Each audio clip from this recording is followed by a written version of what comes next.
お集まりの皆さん、こんばんは。もう本当に寒くなりました。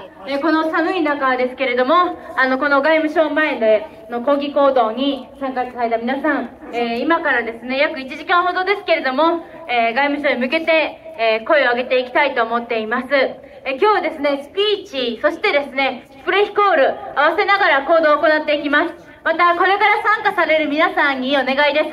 今回の行動、外務省ですね、前抗議行動と言ってますけれども、たくさんの方が集まる、ことが予想されます。ぜひですね、外務省を取り囲むようにですね、集まっていただきたいと思っていますので、このマイクが聞こえる範囲でいいので、ぜひですね、伸びて、ください。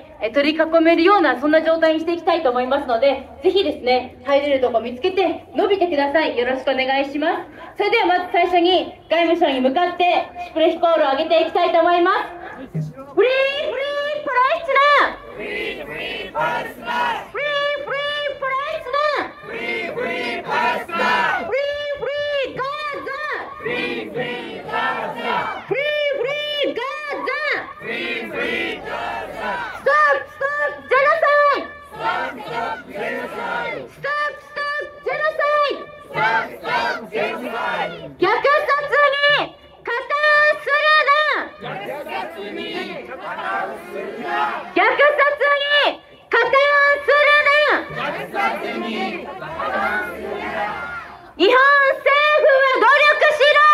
日本政府は努力しろ！日本政府は努力しろ！日本政府は努力しろ！停戦に努力しろ！停戦に努力しろ！停戦のために努力しろ！停戦のために努力しろ！日本政府は努力しろ！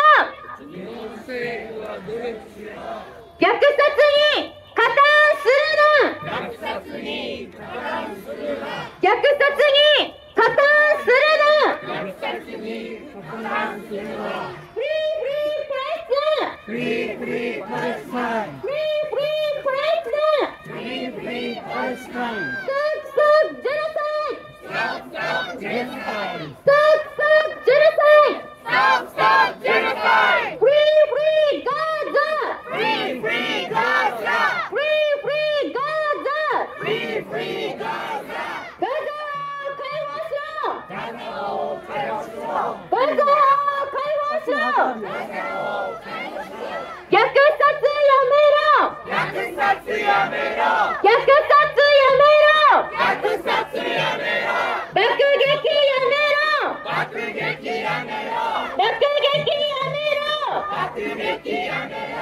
今すぐ停戦！今すぐ停戦！今すぐ停戦！今すぐ停戦！子供を殺すな！子供を殺すな！子供を殺すな！子供を殺すな！虐殺やめろ！虐殺やめろ！虐殺やめろ！虐殺やめろ！加担するな！加担するな！加担するな！加担するな！虐殺に加担するな！虐殺に加担するな！日本政府は努力しろ！日本政府は努力しろ！日本政府は虐殺に加担するな！日本政府は虐殺に加担するな！ありがとうございます。それではですね、今日の主催者の挨拶と兼ねてですね、この間の外務省との私たちのやり取り、今日も申し入れ書を用意してきたんですけれども、受け取るとか受け取らないとか、かなり二転三転したんですね。そういったことの顛末とか含めてですね、高田健さんにお話しいただきたいと思います。高田さん、よろしくお願いします。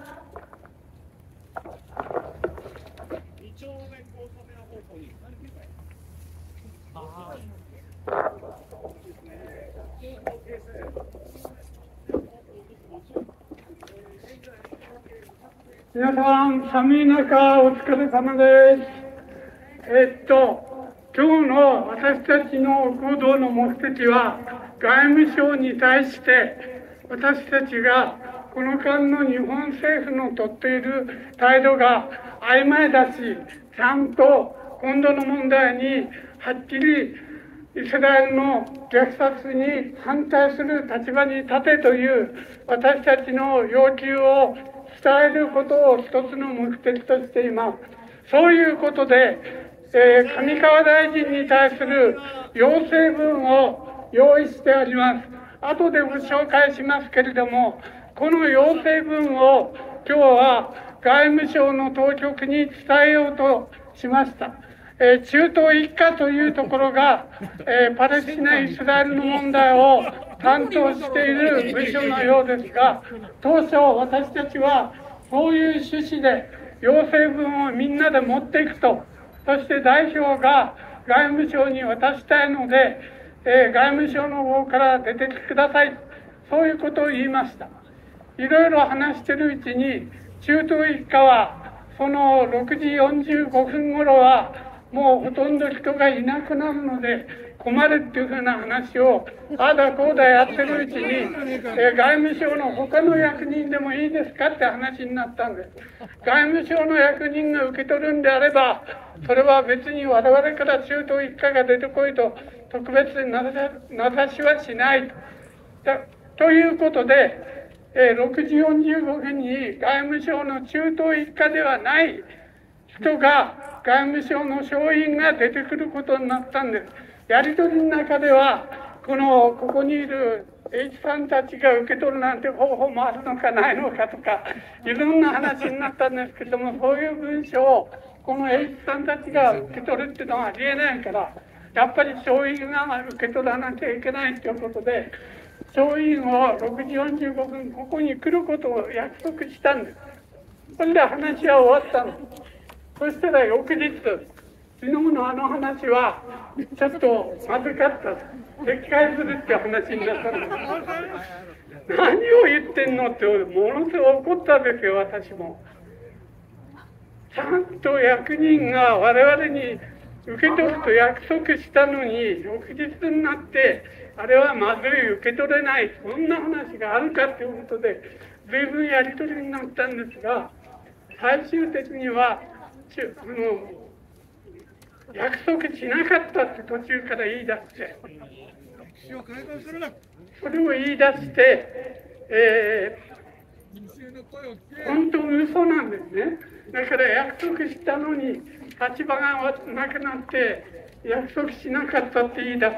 そして別な人も出てきたんですけど、その人は軽率な話をしてしまったようだと、いろいろ申し訳ないって、そんな話があれこれやり取りがありました。細かい報告をしてもつまんないのでやめますけれども、一旦受け取ると言ったのを受け取らないという、それでまたアメリカ大使館と同じですよ。郵便で出してくれみたいな、それをするんですよ。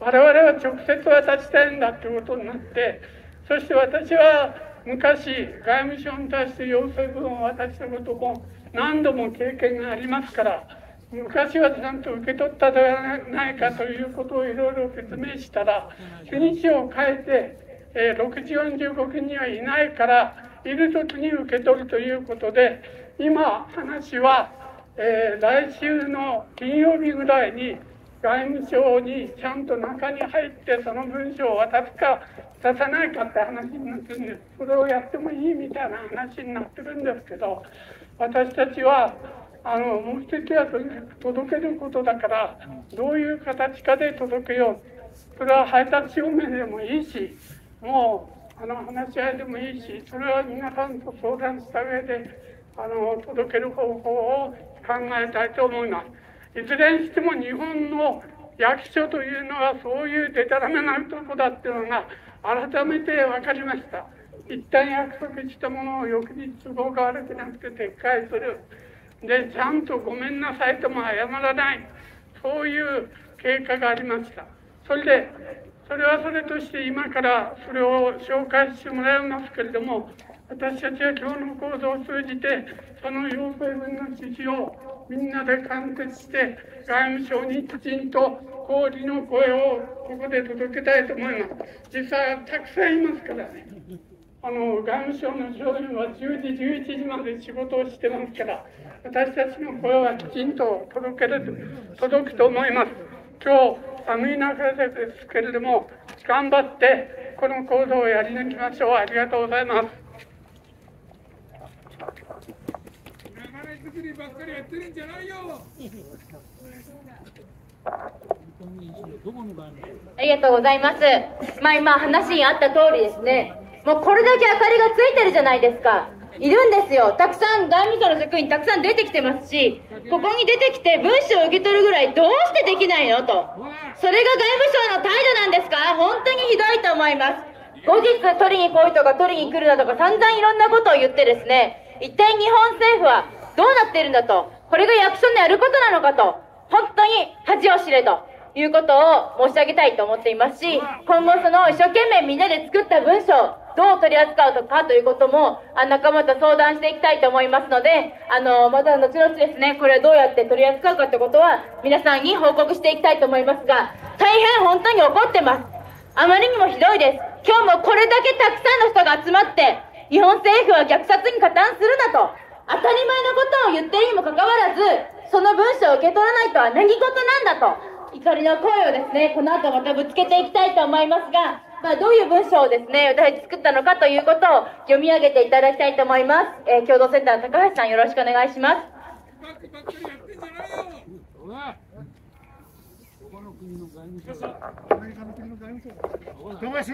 では、私から読み上げさせていただきたい、読みたいと思います。よろしくお願いします。緊張しております。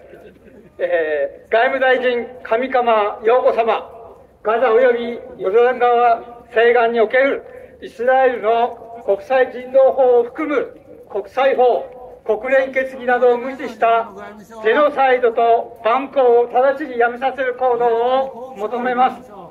10月7日のハマスのイスラエル奇襲攻撃に対するとして称して、イスラエル政府と軍がガザで行っているハマス殲滅作戦は、民間の市民に2万人を超える死者、5万人を超える負傷者、8000人もの行方不明者を出し、その中には多くの子供や女性、高齢者が含まれ、犠牲者は今も増え続けています。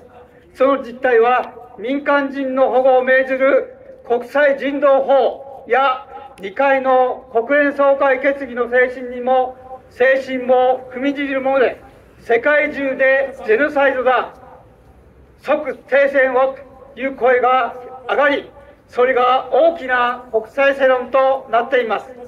上川外相が主催された G7 外相会議の共同声明では、イスラエルの自衛の権利は国際法に従うことが前提とされ、一般市民の保護及び国際法、特に国際人道法の遵守の重要性を強調していますが、国連事務総長は、イスラエルのガザ侵攻は国際人道法違反として国際人道法違反と指摘しています。しかも国際司法裁判所は2004年非占領地からの脅威に対して占領国は自衛権を行使できないとの意見を出しています。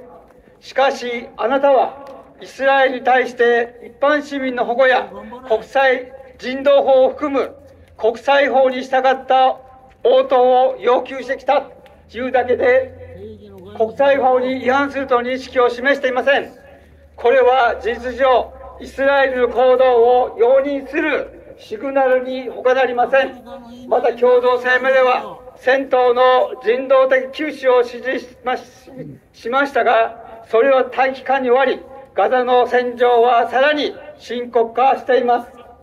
双方、特にイスラエル政府には即時停戦こそを求めるべきで、また G7 共同声明ではイスラエルとパレスチナの双方の人々が安全で尊厳あり平和に暮らすための平等な権利を有すると明言し、ガザの悪化する人道危機に対処するための緊急行動を取る必要性を強調し、食料、水、医療、燃料及びシェルターを含む一般市民のための妨害させない人道支援、並びに人道支援従事者のアクセスを可能としなければならないと指摘しています。しかし、ネタニヤフ政権はこれらすべてを無視して、住宅をはじめ病院、学校、教会、避難キャンプを含むガザ全域のへの空爆や砲撃、市民射殺を続けています。その実情はガザ市民からの直接の報告だけでなく、国連の関係機関や国際人道支援団体、世界中のジャーナリストからも日々具体的に伝えられています。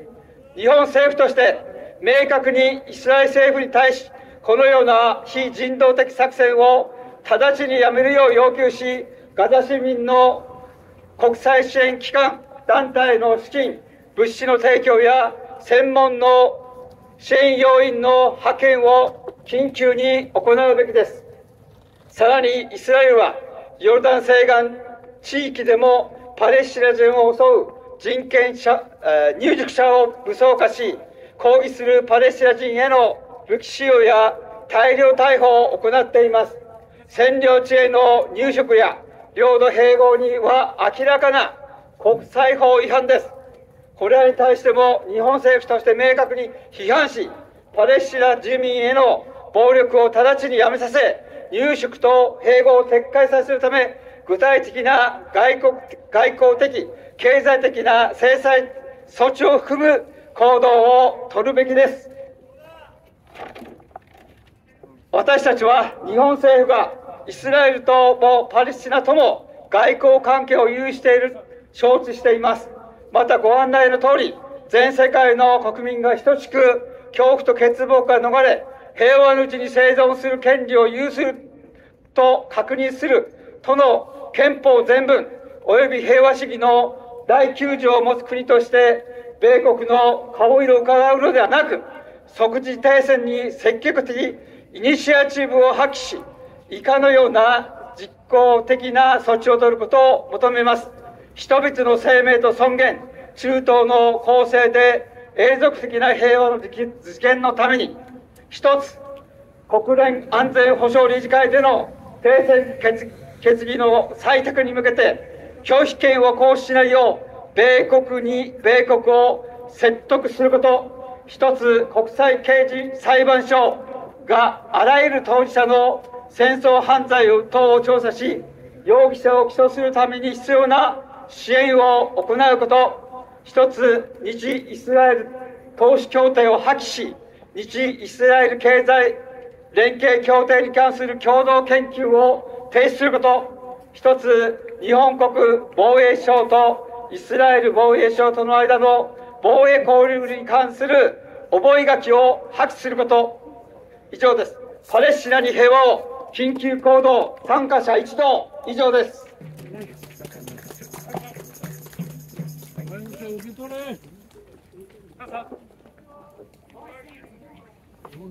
こういった文章をしっかりと届けていきたいと思うので、また皆さんに届けたら、報告したいと思いますが、本当にひどいです。この取り扱い、こんだけたくさんの方出てきているし、こんだけ明かりもついてるってことは中に人がいるってことですよね。なんで取りに来てくんないんですか？ひどいと思うので、もう一度外務省に向かって皆さんと一緒に声を上げていきたいと思います。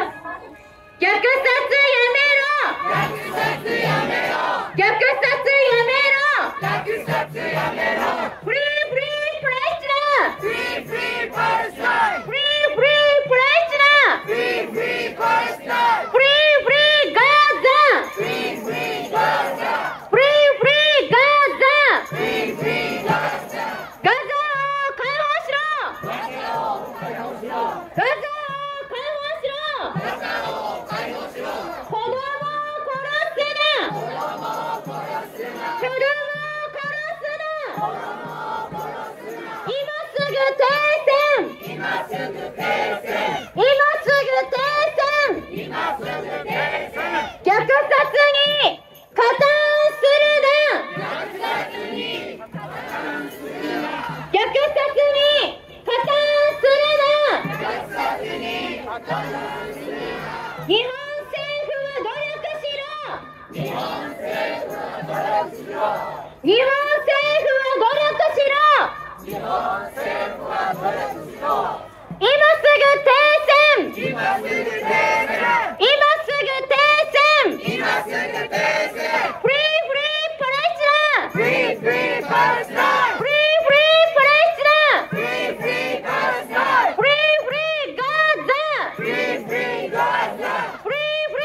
ありがとうございます。またリレートークを続けたいと思います。パキスタン協会の協会長いつも来てくださっています。今日も来てくださっているのでスピーチをお願いしたいと思います。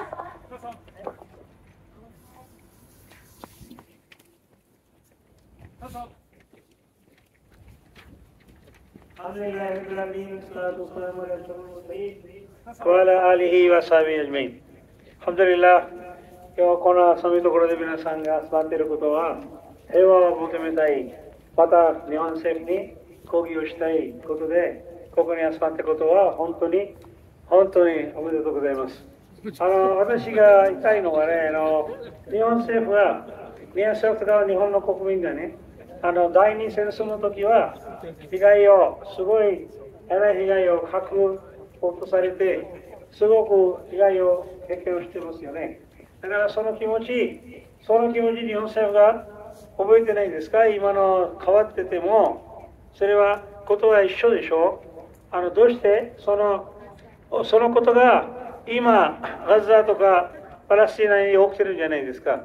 2万以上の人たちが殺されて、その中で8000以上の子供たちも殺されてね、そういうことは日本政府が平和憲法を持ってて見ることができるんですか？私が質問したいね。私も姉は日本人のお父さんですよ。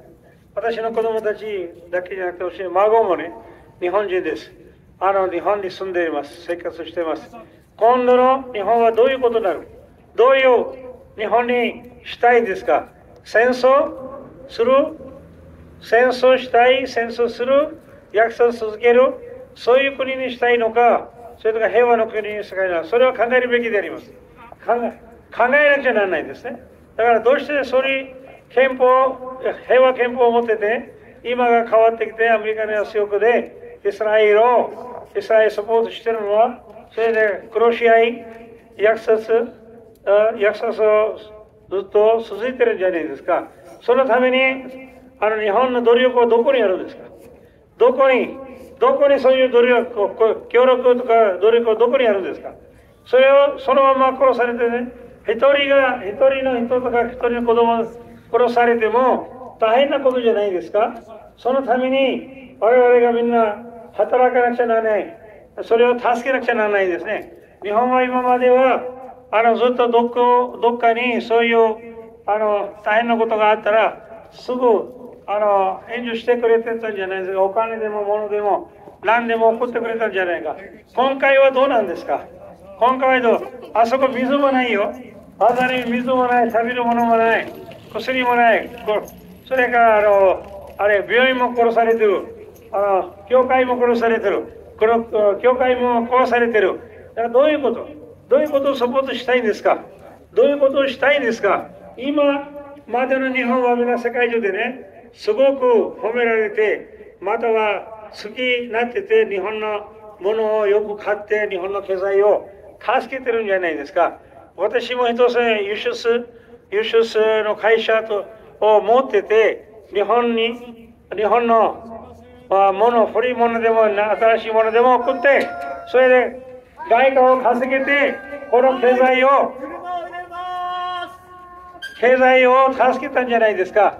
それで皆さんがそういう世界中で日本のいい顔をなんで潰したいんですか。いい顔をなんで悪くしたいんですか。今は世界中で世界の皆さんがどこの国民でも日本はいい国、日本は平和の国、日本は素晴らしい国。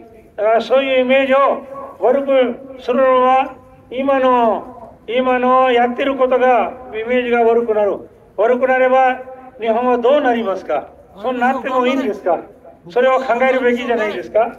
だから外務省は一応私もいろんなことで何回も外務省に相談に行ったり、まだ抗議も出したりしたことがありますけど、いつもそれを受けて話を聞いて受けて相談したんですね。ベルマの時もそうだったんですね。それからバングラデシュの時もそうだった。パキスタンにその地震があった時もそうだった。すべてのことを日本が助けてくれました。今はどうしてそういう人たちを助けないんですか。助けようと思えないんですか。また前の政治家はよくアメリカに対して何かそういうことがあったらいろいろ説明して納得させたんですね。今もそれをアメリカに従うんじゃなくて、アメリカに対して説得するべきでございます。説得しなければならないことです。それは私たちの皆さんの声です。それは日本の皆さんの声です。それは世界の皆さんの声です。日本はいい国だから、良い人たちの国だから、なんとかそういう顔を滑らないように、それが顔が悪くならないようにやってなくちゃならないことを守ってください。それは私が日本の総理、実際祭に対しても外務省に対してもそれのことを何とかしてもらいたい。ありがとうございます。フリーパレスティーナ、フリーパレスティーナ、フリーパレスティーナ。Stop genocide. Stop genocide. Stop genocide. Stop genocide. 今でもすぐ停戦。だから私たちのそういう声は悪い声ですか？良い声ですか？悪い声ですか？パレスティーナをフリーするために私たちが声を上げてるのことはこれは良くないことですか？答えてください。それは質問だから、あなたたちは今が答えなくてもいつかにはそれをこの質問答えしなければならないと思います。だからそれを明日やるより今日やってください。お願いよろしくお願いします。はい、ありがとうございました。あ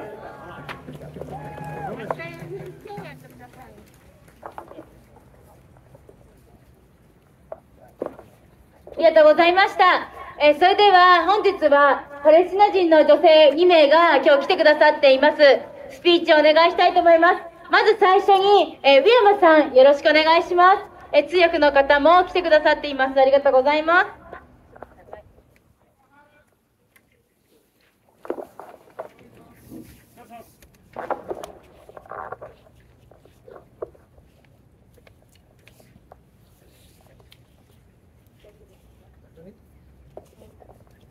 Good evening, everyone. ちょっと寒いですね。はい。ありがとうございました。ちょっと英語でスピーチをします。On September the 30th, the year 2000, I was 5 years old.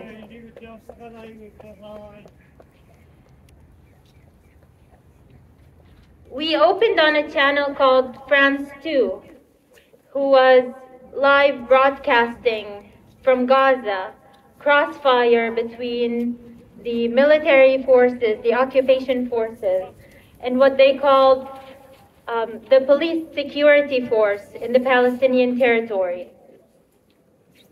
On the screen, there was a man with his son hiding behind a cylinder, a concrete cylinder. The kid looked about my age, maybe a bit older, and he was screaming, and his father was trying to protect him. He was trying to hide him behind him.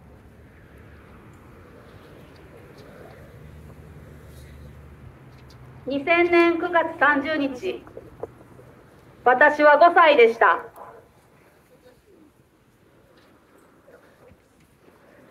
テレビがついていて、フランス2というチャンネルがかかっていました。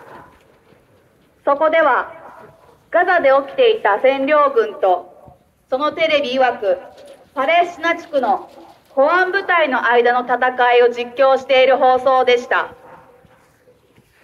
そこには、ある男性とその息子が映し出されていて、息子の方は私と同じくらい、もしくは少し年上に見えました。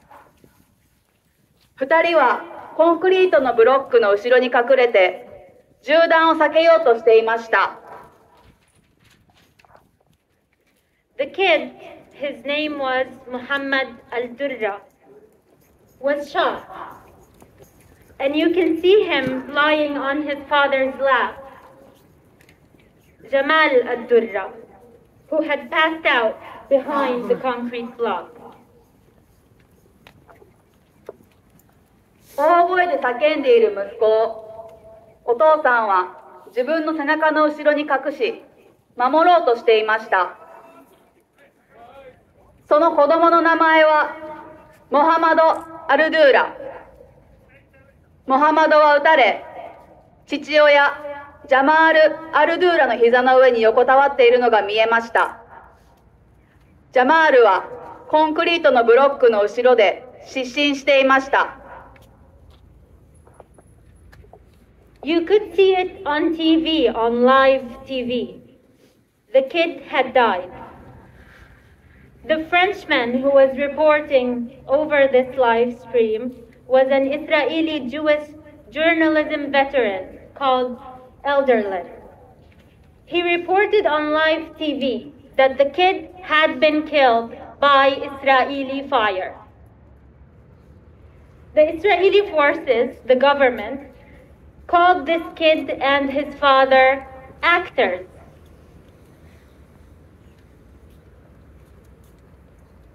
Although they first admitted they were responsible for his death and called the reporter and the cameraman liars afterwards. Muhammad had been killed. He was a victim, and they pointed at his dead body and denied his death and called his father a liar. ジャマールは亡くなりました。テレビで見れたのです。子供が死んだところを。実況を担当していたのはフランス人男性で、名前はエンダーリン。彼はユダヤ人であり、イスラエル人であるベテランジャーナリストでした。彼はイスラエル軍により子供が殺されたところを生中継で報道したのです。イスラエル側は、初めは彼らの死に対する責任を認めたにもかかわらず、その後、この子供と父親は役者だと言い張り、このジャーナリストもカメラマンも嘘つきと呼びました。モハマドは殺されました。殺されたこの子供の遺体を指さし、死までも奪い、その父親を嘘つきと呼ぶのです。On October 15, 2023, this year, Jamal al-Durra saw two of his brothers who were killed by Israeli missiles in body bags and buried them. He keeps burying his family over and over again. I thought of the child, Muhammad Durra, every day of my life since I was 5. 今年の10月15日、ジャマール・アルドゥーラは2人の兄弟がイスラエルのミサイルに殺されるのを目撃し、彼らを遺体袋に入れて埋葬しました。彼は何度も何度も自分の家族を葬ってきています。私は5歳の時から毎日モハバノのことを思い続けています。To assert a lie that covers the truth is easy.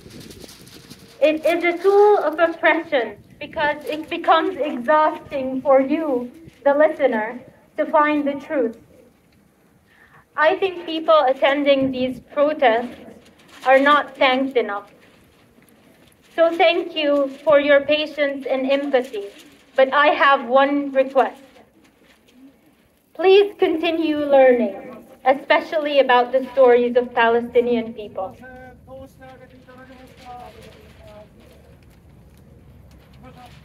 We are here on this earth to help each other out, I think. We have everything beautiful we have because of the human connection we have with one another, and despite everything that keeps us apart. Learn more about people around you, because when you do, you'll learn more about yourself and your struggles, and the people around you and their struggles.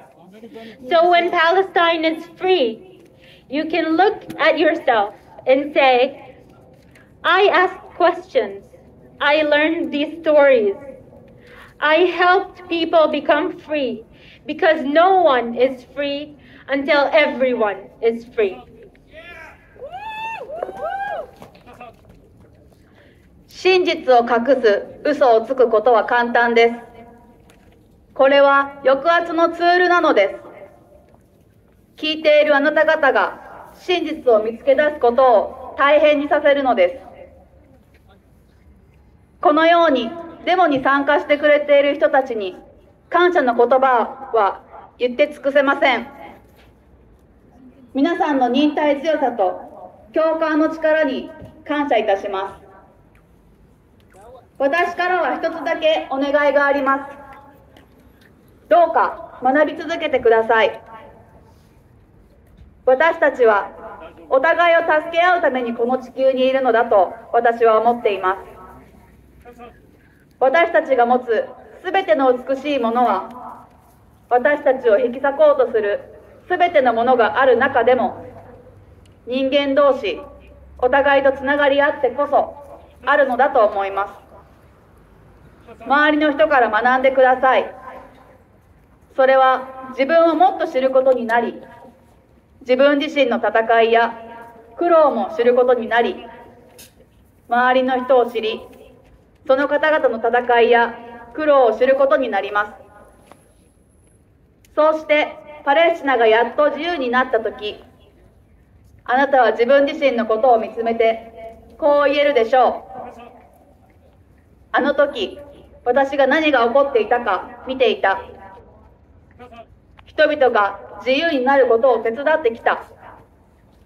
なぜなら、すべての人が自由でなければ、誰も自由ではないから。Thank you all so much. Thank you. Free, free Palestine. Free, free Palestine. Free, free Palestine. Free, free Palestine. Free, free Palestine. Free, free Palestine. Free, free Palestine. Free, free Palestine. Free, free Gaza. Free,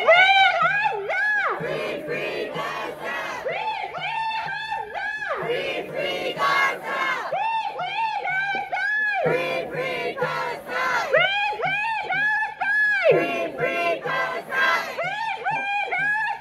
Free, free Palestine. Thank you all so much. Thank you.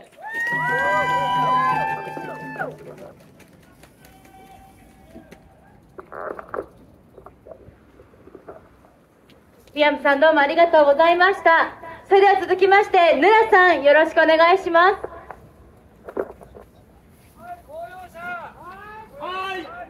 車を入れます。車を乗ります。よいしょ。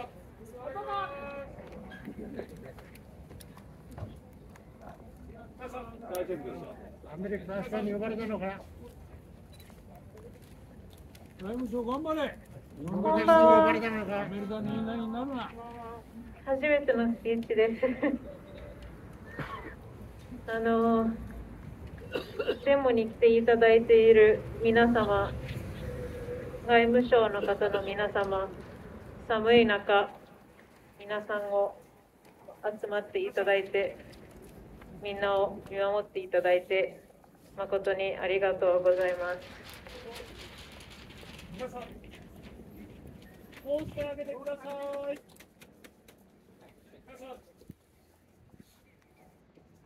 1947年、パレスチナのヤファというところにスライヤという人が住んでいました。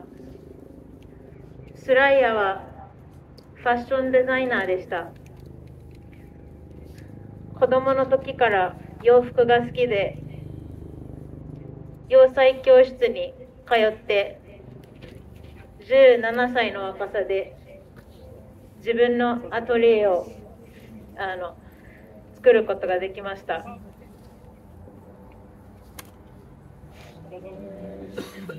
結婚して子供が男の子1人生まれました。1948年にある日の朝、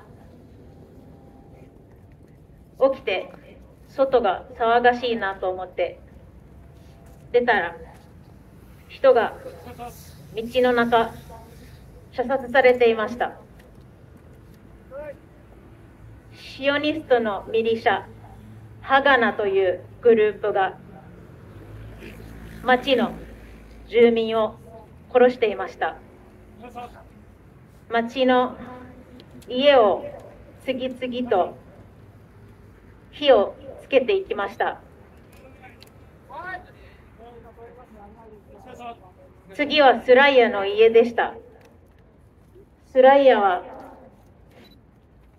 子供が1歳の時で旦那が家にいなかった。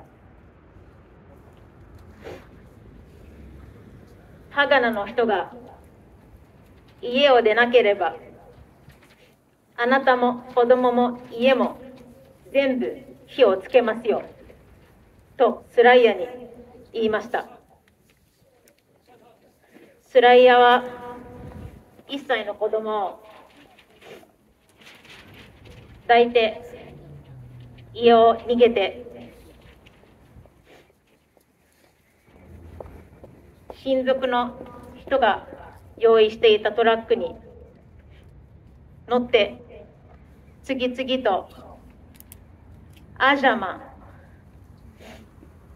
カルバタ、リッダ、ナブルス、そして最後にガザ地区というところにたどり着きました。何ヶ月もかかった旅でした。その旅の中、今のガザ地区の人が苦しんでいる様、飲む水がない、どうしても飲みたいときは井戸の中の虫がいっぱい入った水をネットでフィルターをかけて飲むしかなかったり、テントの中で病院に行けずテントの中で出産したり、普通慣れているシャワーもないトイレもない残酷な旅をなんとか乗り越えてガザ地区にたどり着きました。そこで旦那がエジプト軍に入隊することができ、旦那は車の修理師でした。そのまま家族とエジプトへ難民として入りました。エジプトで戦争が終わるまで待とうと思いながら、スライヤはファッションデザインの仕事をまた再開し、なんとかお金を少し貯めて、子供に食べ物や飲み物や生活できる程度のものが用意できました。しかし、スライヤは亡くなるまで自分のヤファにいる町に戻ることが許されなかっただけではなく、その時住んでいたサラマという町の名前すらが消えました。今やカファール・シャリブのイスラエルの一部になりました。もう戻ることができない。自分の子供も自分の孫も一切ヤファを見ることがなかった。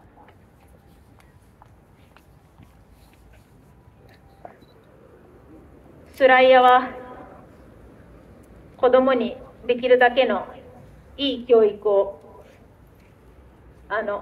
用意しようとし、エブティサムという娘が生まれ、エブティサムが人たちが苦しまないよう私は医者になりたいと、大きくなったら医者になりました。今や婦人科です。そしてエブティサムが結婚して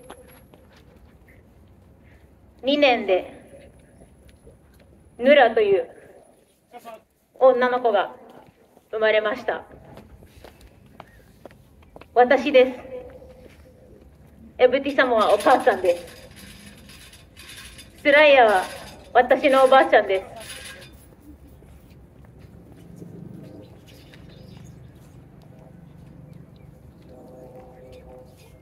1948年です。同じ物語です。何度も何度もパレスチナの人は諦めず、なんとか世の中に貢献しながら自分の物語を言い続けました。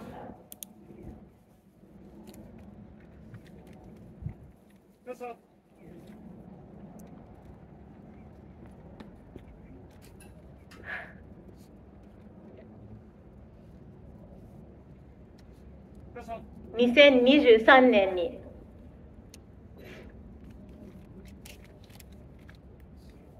なんとおばあちゃんが言ってくれたことが、もう一回起こると思ってなかったです。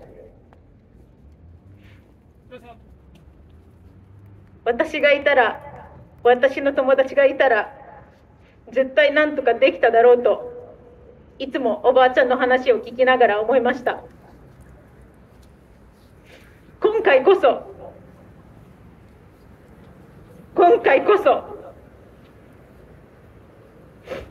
なんとかみんなと考えて頑張って話して理解してもらって、ちゃんと聞いてもらって、ちゃんと解決策を導いていきたいと思います。みんなで一つになって今度こそ、今回こそ実現させましょう。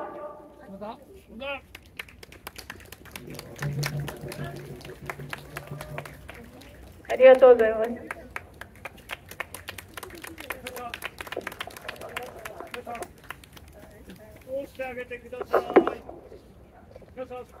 皆さんどうもありがとうございました。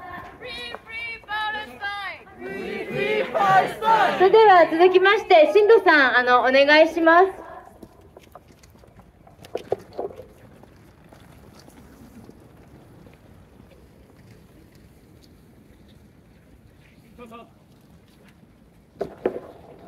皆さんこんにちは。新藤と申します。本当に私はもう本当に言葉がないです。ルナもウィアンもハニンも本当にありがとう話してくれて、今私は西岸の中もガザの中も、そして日本の中にいるパレスチナの仲間と一緒に立って戦っていますが、もう本当にみんなボロボロになって心と魂と体を本当に削っています。私は自分が言えることを探していますが、もう言葉がもうないです。本当にこういう恥知らずな人間に対して本当に私は怒りを感じています。この中にいる全ての人間、私自身に対して本当に恥を感じています。目を背けるな。本当に一人ずつ、今この中にいる全員、自分自身も目を背けるな。目を背けるな。目を背けるな。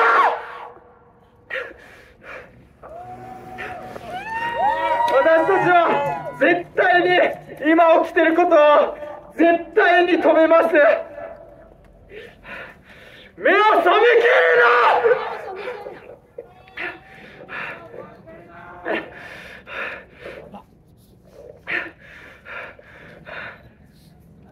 私はもう一度ハンガーストライキをします。I will do my hunger strike again.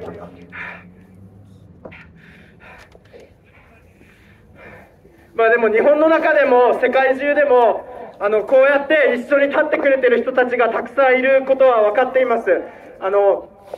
もう世界的にプロパレスタインのデモとイスラエルとかシオニズムのデモがどれぐらいの量があるかっていう統計が出てるんですけど、市民の人たちはパレスチナのために立ってる人たちがもうめっちゃくちゃ大勢います。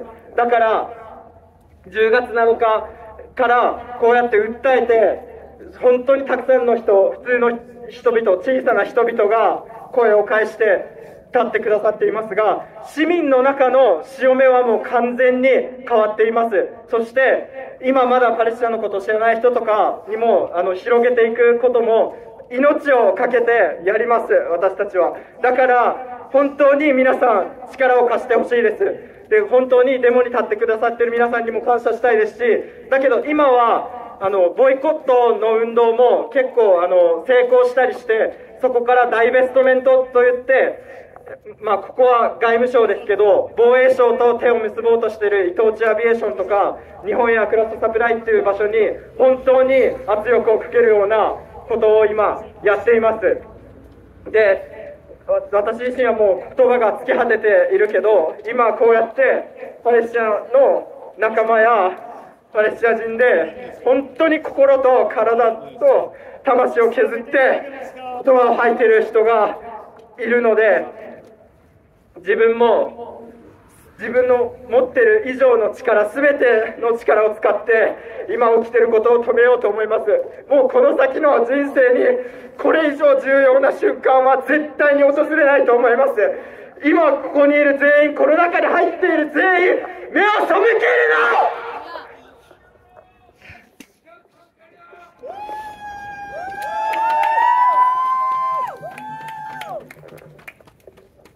新藤さんどうもありがとうございました。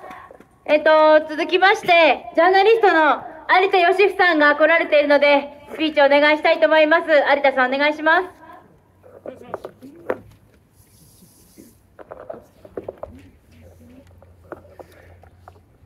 皆さん寒い中をお疲れ様です。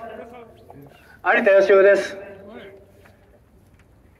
私はこのガザでのジェノサイド、グテーレス国連事務総長が言ったように、もはやこれは人道危機などではなくてヒューマニティの危機なんだと、人間性の危機なんだと、そういうことを皆さん方、今お話しなさった方が本当に実感を持って語られたように、外務省の人だって私たち一人一人のヒューマニティ、人間性の危機なんだということを実感として理解しなければいけないと私は思っております。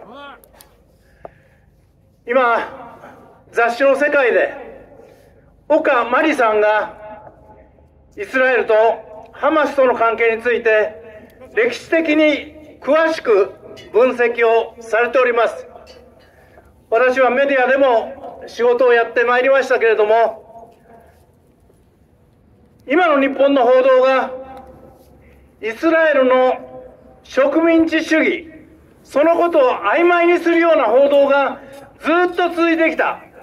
そのことを厳しく皆さんと共に批判をしなければならないと思います。この外務省の上川陽子外務大臣はイスラエルの幹部と会談をしましたけれども、イスラエルを批判しないというのは、これは私たちの日本が戦後ずっと今でも続けている朝鮮と台湾の戦前の植民地主義支配に対する反省が全くないということを示していると私は考えております。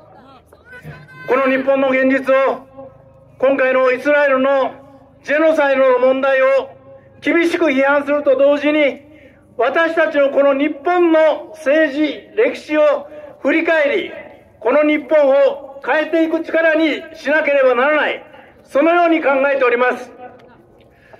私は先週の日曜日、八王子アクションといって、安保法制が国会を通過してから、八王子の皆さんは毎月100回にわたって今の日本の政治を変えようと努力をしてまいりました。私もそこに先月も参加をして、その帰り道、新宿の駅前、アルタの前を歩いていたら、皆さんと同じようにこのイスラエルの侵略をやめさせようという若い人たちがスタンディングをしておりました。私もその一員としてそこに立って道行く人に短いスピーチを行いました。